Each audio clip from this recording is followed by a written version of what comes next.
आज है 13 अप्रैल। चलिए आज की करंट अफेयर पर बात कर लेते हैं। तो पहला प्रश्न ये है कि हाल ही में जारी क्यूएस वर्ल्ड यूनिवर्सिटी रैंकिंग में कितने भारतीय संस्थानों को शामिल किया गया है। ऑप्शन है 30, दूसरा है 40, तीसरा है 59 और चौथा है 69। तो इसका जो सही उत्तर है वो है डी, यानी कि 69।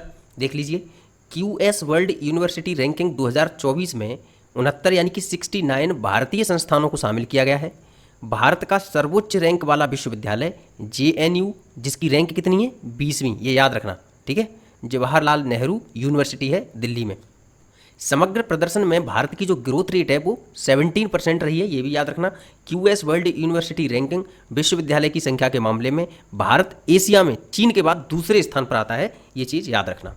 आगे बढ़ते हैं। अगला प्रश्न कह रहा है कि हाल ही में किसे अंतर्राष्ट्रीय नारकोटिक्स कंट्रोल बोर्ड के लिए भारत की ओर से चुना गया है।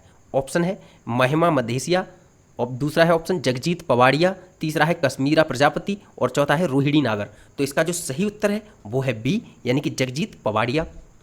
देख लीजिए, जगजीत पवाड़िया को अंतर्राष्ट्रीय नारकोटिक्स कंट्रोल बोर्ड के लिए सर्वप्रथम 2015 में चुना गया था। उसके बाद 2020 में चुना गया और उनके तीसरे कार्यकाल के लिए उन्हें 2025 से 30 के लिए चुना गया है, ठीक है। संयुक्त राष्ट्र के विभिन्न निकायों के लिए भारत का चुनाव, ये भी देख लीजिए कि इसके अलावा ऐसे कौन से निकाय हैं जहां भारत को अध्यक्ष के तौर पर ये जिम्मेदारी सौंपी गई है। कहां कहां, देखिए, महिलाओं की स्थिति पर आयोग 2025 से 29 के लिए यहाँ पर भी भारत को जिम्मेदारी दी गई है। विश्व खाद्य कार्यक्रम का कार्यकारी बोर्ड, यहाँ पर भी 2025 से 27 के लिए भारत को जिम्मेदारी दी गई है। और महिला सशक्तिकरण के लिए 2025 से 27 के लिए भारत को जिम्मेदारी दी गई है। समझ में आ रहा है। तो ये यहाँ पर क्या है कि मान के चलिए प्री में आ गया, प्री में आ गया तो सही है।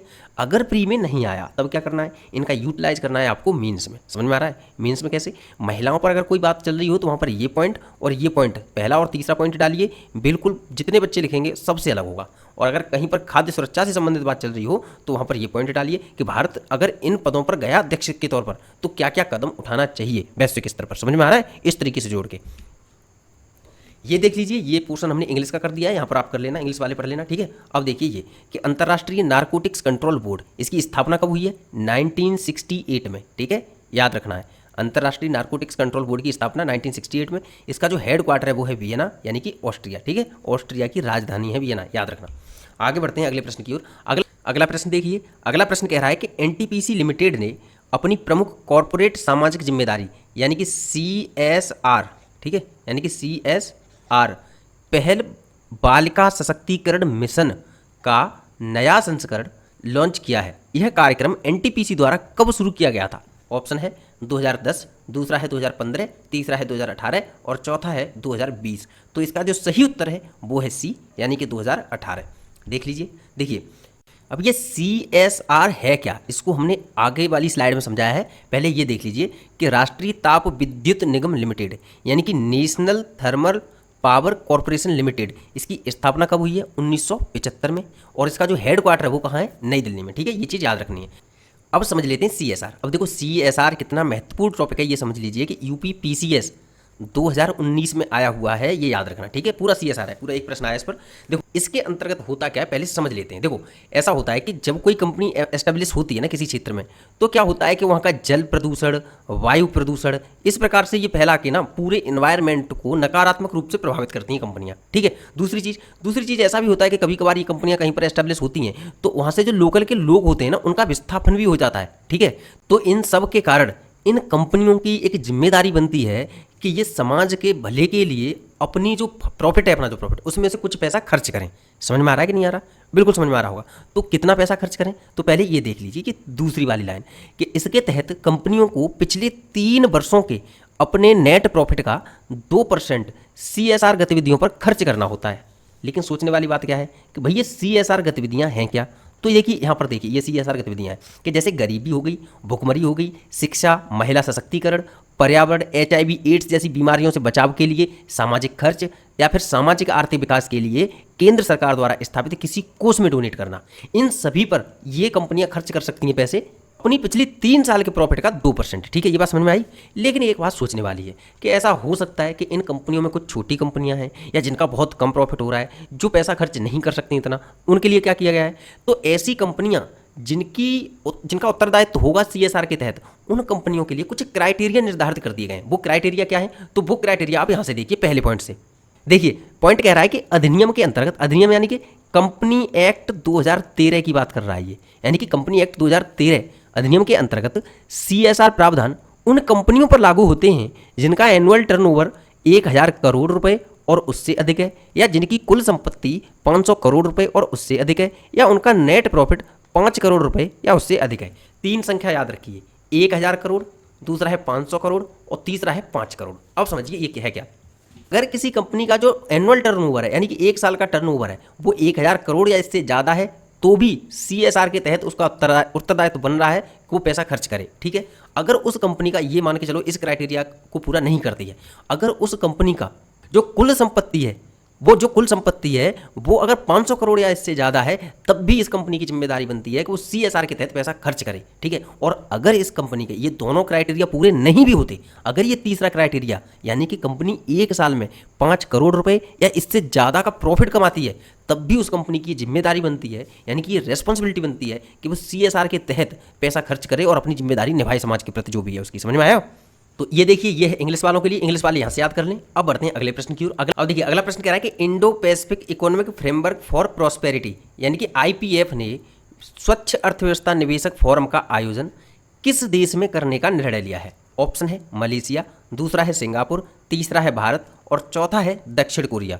तो इसका जो सही उत्तर है वो है बी, यानी कि सिंगापुर। देख लीजिए, देखो आईपीएफ है क्या, आईपीईएफ है क्या? देखो Indo Pacific economic framework for prosperity, ये है क्या कि 2022 में लॉन्च किया गया था।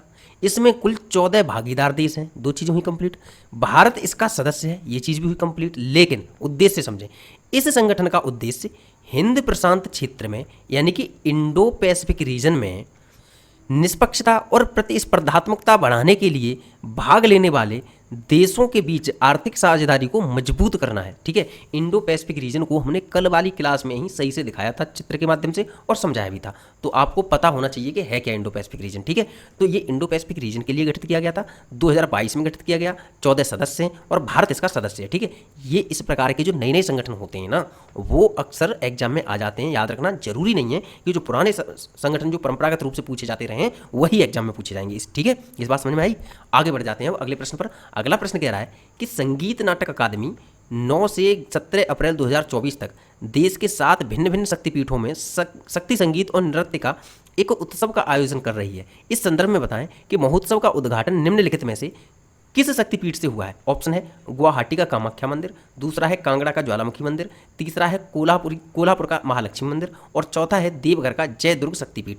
तो इसका जो सही उत्तर है वो है ए, यानी कि गुवाहाटी का कामाख्या मंदिर। ठीक है, हम करने के लिए ऐसा भी कर सकते थे कि सारी की सारी शक्तिपीठों का नाम लिखते, लेकिन वो महत्वपूर्ण नहीं था। महत्वपूर्ण सिर्फ ये था कि कहाँ से तो ये शुरू हुआ है और कहाँ पर इसका समापन होना है। तो देखिए, समापन के लिए ये पढ़ लीजिए कि इस उत्सव का समापन उज्जैन के शक्तिपीठ माँ हरसिद्धि देवी जो कि मध्य प्रदेश में है 17 अप्रैल 2024 को किया जाएगा। ठीक है, इस स्थान पर किया जाएगा। ठीक है, ये इंग्लिश वाले पढ़ लेना। संगीत नाटक अकादमी के बारे में देख लीजिए कि इसका जो हेडक्वार्टर है वो नई दिल्ली है। स्थापना इसकी 1953 में हुई है। इससे पहले हम आप लोगों को इसके बारे में बता चुके हैं। संगीत नाटक अकादमी अगर याद हो गई हो तो अब आपको बतानी है ललित कला अकादमी। ठीक है, ललित कला अकादमी। ठीक है, ललित कला अकादमी का बताना है आपको कि इसकी स्थापना कहाँ हुई है, पहली बात, और दूसरी इसका हेडक्वार्टर कहाँ है। ये दोनों चीज़ आपको बतानी है। ठीक है, और हाँ, विशेष तौर पर सुने सभी लोग कि आप लोगों को कमेंट तो जरूर करना ही करना है। देखो कुछ लोग हैं जिनके रोजाना कमेंट आते हैं, लेकिन आजकल मैं पिछले 2 दिन से देख रहा हूँ कि वो लोग भी कमेंट नहीं कर रहे हैं। कमेंट आपको जरूर करना है, आंसर इसका जरूर देना है। ठीक है, ये रेगुलरिटी बना के रखनी है, इसके मामले में बिल्कुल भी कंजूसी नहीं करनी। ओके, अगले प्रश्न पर आ जाते हैं। अगला प्रश्न कह रहा है कि हाल ही में भारत द्वारा किस देश में पहली बार डिफेंस अटैची गठित करने का निर्णय लिया गया है? अब डिफेंस अटैची है क्या, ये बाद में समझेंगे, पहले ये देख लेते हैं कि किस देश में पहली बार डिफेंस अटैची गठित करने का निर्णय लिया है। ऑप्शन है फिलीपींस, दूसरा है आर्मेनिया, तीसरा है अजरबैजान और चौथा है ए और बी दोनों। तो इसका जो सही उत्तर है वो है डी, यानी कि ए और बी दोनों। अब जो फिलीपींस है और आर्मेनिया है, इन दोनों देशों को एक बार ध्यान से देखो। ये दोनों देश पता है क्या है? भारत के जो डिफेंस इक्विपमेंट है ना, डिफेंस इक्विपमेंट के ये दोनों देश इंपोर्टर देश हैं। देखो एक बार सही से, इंपोर्टर हैं ये दोनों, 2023 के ही, वो भी समझ में आ रहा है। लेकिन इसके अलावा और भी देश हैं जहां पर डिफेंस अटैची गठित की जाएगी, वो देख लेते हैं। देखिए भारत पहली बार Mozambique, Ethiopia, Ivory Coast, Philippines, Poland व आर्मेनिया सहित कई देशों में डिफेंस अटैची गठित करेगा। समझ में आ रहा है? अब डिफेंस अटैची है क्या, तो वो देखो, सैन्य अटैची या डिफेंस अटैची सैन्य एक्सपर्ट होते हैं, ये दूतावास से जुड़े होते हैं। इस प्रकार का अटैची पद के लिए आमतौर पर एक हाई रैंकिंग सैन्य अधिकारी नियुक्त होता है। इनका कार्य क्या है वो एक बार इधर समझ लीजिए कि देखो, ऐसा होता है कि भारतीय उच्चायोग, भारतीय अधिकारी जो अलग अलग देशों में तैनात होते हैं, तो उनको सारी जानकारी होती है, लेकिन उनको जरूरी नहीं है कि डिफेंस के मामले में भी अच्छी एकदम विशेषज्ञता प्राप्त हो। समझ में आ रहा है? तो किसी घटना का या फिर मान के चलिए किसी समझौते का, किसी घटना या किसी समझौते का सामरिक रूप से प्रभाव क्या होगा, सामरिक रूप से प्रभाव क्या होगा, इसका अनुमान लगाने के लिए कौन होना चाहिए? जो डिफेंस में एक्सपर्ट हो। ठीक है, यानी कि डिफेंस अटैची, इनका यही कार्य होगा। समझ में आ रहा है? आगे बढ़ते हैं। अब एक और चीज़ देखिए, ये है ब्लैक स्वान इवेंट। ये पिछले 2 दिन से चर्चा में था, मैंने इसको इग्नोर किया, लेकिन और वो इसलिए किया क्योंकि ये मुझे लगा कुछ महत्वपूर्ण है नहीं, लेकिन ये जब तीसरे दिन भी न्यूज़पेपर मुझे दिखाई दिया तब मुझे लगा कि अब इसको बता देना चाहिए। ठीक है, ब्लैक स्वान इवेंट है क्या, वो देखिए कि अचानक आ जाने वाले अनिश्चित प्रकार के ऐसे संकट जिनसे बड़े स्तर पर आर्थिक तथा सामाजिक नुकसान होने की संभावना रहती है। समझ में आ रहा है? यानी कि जैसे मान के चलिए कोविड आया, ठीक है, कोविड आया यानी कोरोना से, ये एक ऐसी बीमारी थी जिससे इसके बारे में हमें पहले से जानकारी नहीं थी, हम पहले से इसके लिए अलर्ट नहीं थी। ये अचानक बीमारी आई, पूरे विश्व में फैल गई और बहुत सारी कंपनियां डूब गईं, बहुत सारी कंपनियों के शेयर मार्केट में बहुत सारी कंपनियों के शेयर बहुत नीचे तक चले गए थे। यानी कि पूरी दुनिया को इससे बड़े स्तर पर नुकसान पहुंचा था। ठीक है, इस प्रकार की जो घटनाएं होती हैं, जो अचानक से आ जाती हैं, जिनका सामाजिक और आर्थिक रूप से बड़ा नुकसान होने की संभावना होती है, होता है, उन्हें क्या बोलते हैं? Black swan event. जैसे जो 9/11 का अटैक हुआ था ना अमेरिका में, उस 9/11 के अटैक को भी एक ब्लैक स्वान इवेंट माना जाता है। ठीक है, इससे भी कई दुनिया के कई मार्केट में, शेयर मार्केट में कंपनियों के शेयर गिर गए थे और बहुत बड़ा नुकसान हुआ था। इसके अलावा 2008 में जो आर्थिक मंदी आई थी, इसको भी ब्लैक स्वान इवेंट माना जाता है। ठीक है, ऐसे ही कुछ ब्लैक स्वान इवेंट है। अब ये देख लीजिए कि कुछ संस्थान हैं जिन्होंने भारत की ग्रोथ रेट आंकी है कि 2024-25 में तथा 2025-26 में क्या रहने वाली है। तो देखो, जो महत्वपूर्ण है वो है 2024-25, ये याद रखना। ठीक है, ये याद रखना है आपको। और 2025-26 के लिए तो वैसे भी सारे संस्थानों ने नहीं बताई, ये कुछ ही गिने चुने संस्थान हैं, 2-3 संस्थान जिन्होंने बताई है 2025-26 के लिए, ज़्यादातर ने 2024-25 के लिए बताई, और यही महत्वपूर्ण भी है। तो देख लीजिए, नाम याद करिए, ADB, RBI और फिच रेटिंग, तीनों का याद करिए।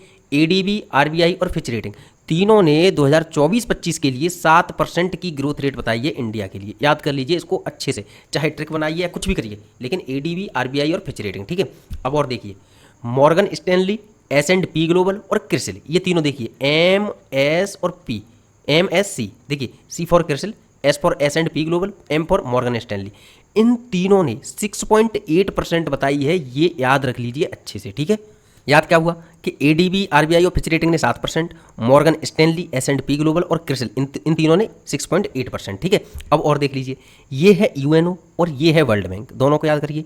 ये है UNO और ये है वर्ल्ड बैंक, दोनों ने 2024-25 के लिए भारत की ग्रोथ रेट 6.6 बताई है। याद कर लेना इस चीज़ को अच्छे से। ठीक है, और देख लीजिए, ये है IMF ने बताई है 6.5% और मूडीज ने बताई है 6.4%। ठीक है, ये चीज़ याद रहेगी। अब देख लीजिए ये चीज़ कि भाई वर्ल्ड बैंक और IMF इन दोनों ने 2025-26 के लिए 6.5% बताई है, लेकिन ADB ने 2025-26 के लिए भारत की ग्रोथ रेट 7.2% बताई है। ठीक है, देखो, आई दृष्टि और घटनासार आने के बाद आप लोग ये चीज़ याद करोगे, उससे ज़्यादा बेहतर ये है कि अभी मैं समझा रहा हूँ, सीक्वेंस से समझा रहा हूँ, इसके डेटा को सही से लेके आया हूँ, सही ढंग से देखो और इसको याद कर लो। ठीक है, अब जो आने वाले क्वेश्चन ऑफ द डे होंगे वो इन्हीं में से बनेंगे, बारी बारी से इनमें से बनेंगे, ये याद रखना और सबको आंसर देना है। ठीक है, अब आज के क्वेश्चन ऑफ द डे पर आ जाते हैं। आज का क्वेश्चन ये है कि हाल ही में भारतीय पैरालंपिक संघ समिति के अध्यक्ष के रूप में निम्नलिखित में से किसे चुना गया है? ऑप्शन है बबीता फोगाट, दूसरा है देवेंद्र झाझरिया, तीसरा है दीपा मलिक और चौथा है इनमें से कोई नहीं। इसका सही उत्तर आप सभी को देना है, कमेंट सेक्शन में इसका उत्तर दीजिए, इसका उत्तर जरूर देना है। समझ में आ रहा है?